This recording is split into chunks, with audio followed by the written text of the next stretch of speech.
Time and distance, है ना। हम लोग तो फर्स्ट क्लास किए थे इसका। बेसिक देखिए, मीटर पर सेकंड में रहे, मीटर पर सेकंड में रहे 18/5 से गुणा कर दीजिए, डायरेक्ट पहुंच जाएगा क्या, किलोमीटर पर आवर में।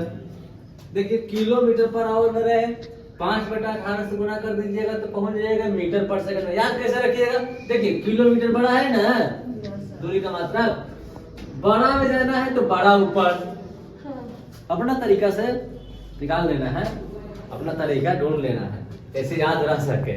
और ये नहीं कि हम ही बताए थे रटो, तुम्हारा जो तरीका लग जाए। देखो बड़ा है, बड़ा में जाना है, बड़ा में जाना है, किलोमीटर पर आवर में जाना है ना, तो बड़ा वाला मान ऊपर 18/5 से बड़ा कर दीजिएगा, ठीक है। अगर छोटा वाला में जाना है मीटर पर सेकंड में, छोटा वाला ऊपर, छोटा में जाना है तो छोटा वाला ऊपर, अब बड़ा में जाना है तो बड़ा वाला। अब देखिए मान लीजिए 90 किलोमीटर पर आवर है, मीटर पर सेकंड में क्या होगा, किससे गुना होगा बताइए तो, 15। छोटा में जाना है ना, 5 ऊपर 18, 18 कितना कितना मालूम कटेगा, 18/5 5 25 मीटर पर सेकंड निकल जाएगा ना, है ना। आसान, इसको इस चीज को समझ लीजिए, इसका यूज होगा हर जगह, यही क्वेश्चन नहीं रहेगा, कभी कभी क्वेश्चन भी रह जाता है। देखिए आप सीखते हैं, ये बेसिक चीज तो पता है बचपन से, स्पीड बराबर डिस्टेंस बाय टाइम, है ना। तो अब इसी में सीखना है डिस्टेंस किस तरह से, एक जीरो लेंथ का डिस्टेंस होता है ना, एक होता है जैसे पेड़ से पार कर रहा है ट्रेन, पेड़ से पोल से, तो क्या उसका लेंथ नहीं है, जीरो डिस्टेंस का वस्तु है। और वही पार करेगा पुल से, गुफा से, है ना, तब क्या कहेंगे, उसका सेल्फ डिस्टेंस वाला वस्तु है, सेल्फ उसका खुद का भी डिस्टेंस है। तब जब डिस्टेंस को, तो उसका भी डिस्टेंस कंसीडर करना पड़ेगा ना, पुल का भी डिस्टेंस और ट्रेन का भी, देखिए प्लेटफॉर्म का भी जो भी हो डिस्टेंस। देखिए एक सेल्फ डिस्टेंस वाला वस्तु होता है, एक नो डिस्टेंस वाला, जैसे पेड़ पुल पार करेगा तो उसका प्लेटफॉर्म के मुकाबले, ट्रेन के मुकाबले क्या उसका डिस्टेंस नगण्य है, उसका डिस्टेंस नहीं कर सकते। देखिए ध्यान से, अब इसका देखिए रिलेटिव वेलोसिटी, देखिए रिलेटिव वेलोसिटी अपोजिट डायरेक्शन से आएगा तो v1 plus v2, opposite direction से ट्रेन आ रहा है तो उसका चाल क्या होगा, जुट जाएगा, v1 प्लस v2। v1 है पहला सिस्टम का चाल, और v2 है दूसरा सिस्टम का चाल, है ना। रिलेटिव वेलोसिटी देखिए सेम डायरेक्शन का, अगर सेम ही डायरेक्शन में ट्रेन जा रही है तो क्या होगा, velocity v1 minus same direction में घट जाएगा, सेम डायरेक्शन में रिलेटिव वेलोसिटी, अपोजिट डायरेक्शन में इधर से ट्रेन आ रही है और इधर से आ रही है तो अपोजिट डायरेक्शन हो गया ना, तो क्या हो जाएगा, वेलोसिटी जुड़ जाएगा। रिलेटिव वेलोसिटी क्लियर है, सेम डायरेक्शन में घट जाएगा, अपोजिट डायरेक्शन में जुड़ जाएगा, ठीक है। आगे देखिए रिलेटिव डिस्टेंस, रिलेटिव डिस्टेंस हमेशा जुटेगा, समझे, बोथ डायरेक्शन, जैसे भी आए वो सामने से आए या सेम डायरेक्शन हो या अपोजिट डायरेक्शन, हमेशा क्या होगा, डिस्टेंस जुटता है, हमेशा डिस्टेंस याद रहेगा।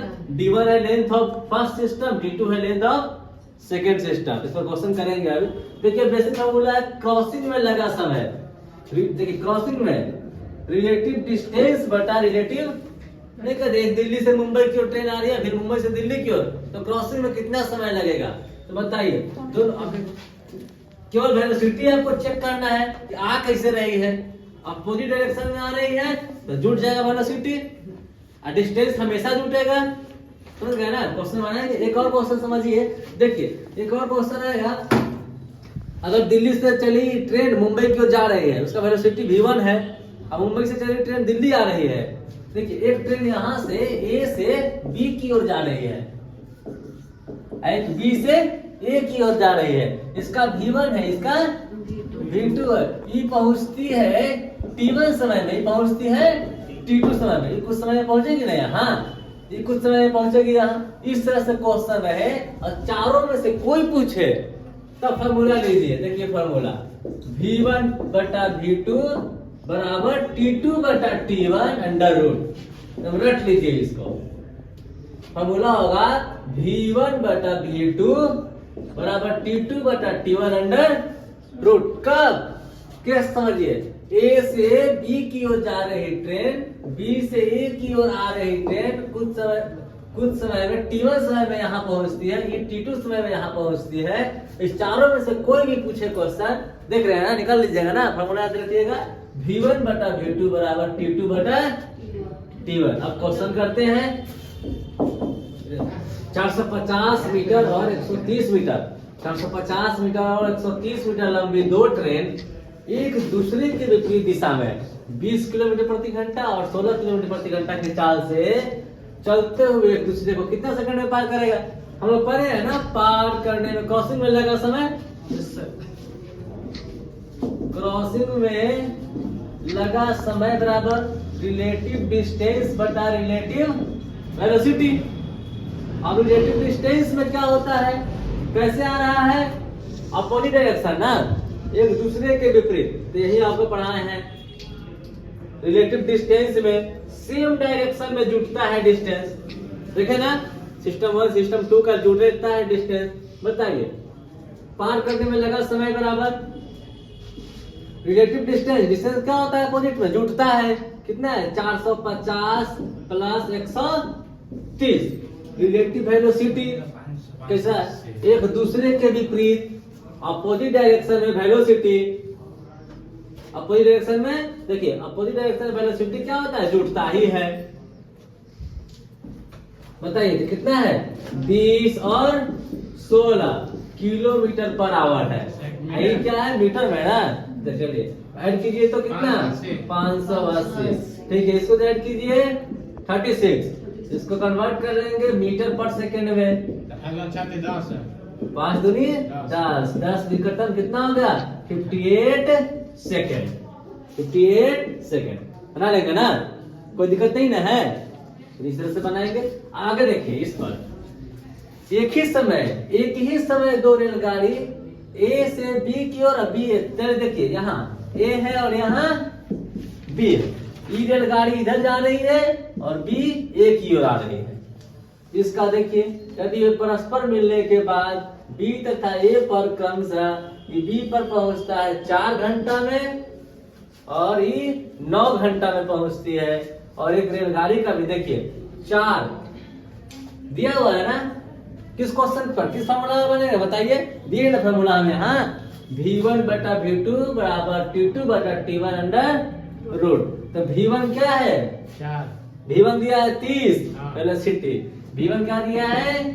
30 kilometre per hour. T1 9। T1 दिया है 4। T2 दिया है 9। V2 निकालना है। क्या V2 निकालना है? नहीं बना देगा हम लोग। देखिए बनाइए, फॉर्मूला बोलिए, फॉर्मूला बोलिए, जोर से बोलिए। V1 बटा V2 T2 बटा T1 बोलते रहना है, रिकॉल होते रहेगा, याद हो जाएगा।